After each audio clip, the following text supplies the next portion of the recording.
Well, the war against the radical Islamic terrorists of ISIS turning into a waiting game for now. Major powers meeting in Paris have already pledged their military support in a 40-member coalition to try and defeat the terrorists who have expanded their self-imposed caliphate, threatened to behead even more Western hostages, and spread their terrorist attacks and ideology to Europe and our country. But so far, it seems the only military action remains our airstrikes. So why is it taking so long? Pete Hegseth, the CEO of Concerned Veterans for America and a Fox News contributor. Pete, always good to see you. First, how real is this coalition? I mean, if they're only relying on Iraqi troops who've been largely routed by ISIS, the Kurds and Syrian rebels who haven't even been trained yet, you know, what type of coalition can actually destroy, as is promised, this terrorist group? Well, it's very early, and the proof will be in the pudding. Right now, the coalition is on paper, and it exists. The actual action is only American airstrikes, as you mentioned. You've got to build a coalition. The key part will they be able to get both regional and international partners who are willing to place boots on the ground alongside those Iraqi and Kurdish forces? Well, right now the answer is no. Right now the answer basically is no. Eric, right now the answer is no, definitively no, and it will be no until the United States of America shows a willingness to lead. So, Pete, if we're ambivalent about that, with there that won't no, be partners on the ground. With the answer no, with Britain saying they're not even going to do airstrikes, absolutely, let alone ground troops. With that big no out there, what is the reality and the real possibility of ISIS being decimated?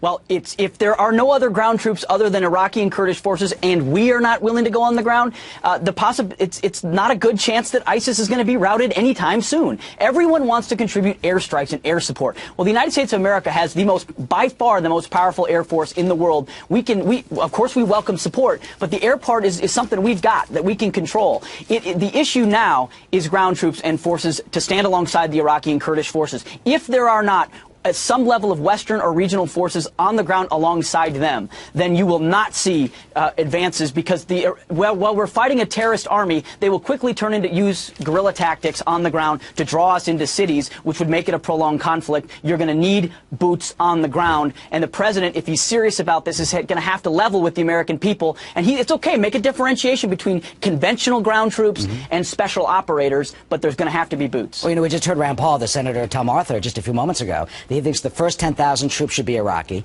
the second 10,000 troops should be Saudis. And let's take a look at Saudi Arabia. Man, oh man, look how much money we give them. We have given the Saudis $86 billion since 2010. They've got 233,500 frontline troops. And look at Egypt, $1.3 billion a year. They have 468,000 frontline troops. That's more than France and Britain. Why aren't they stepping up to try and get into this fight?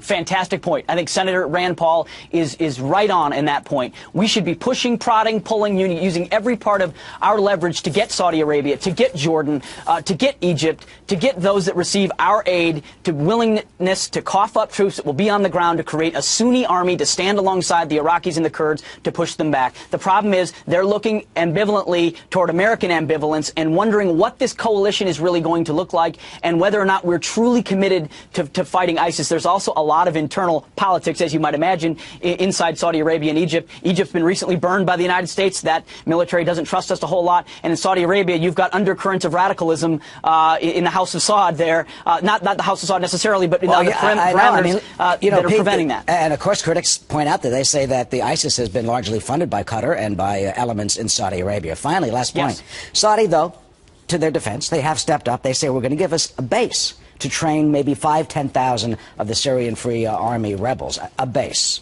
Is that enough? 5,000 versus what? 30,000 plus growing ISIS maniacs? Well, that's exactly right. So training takes time.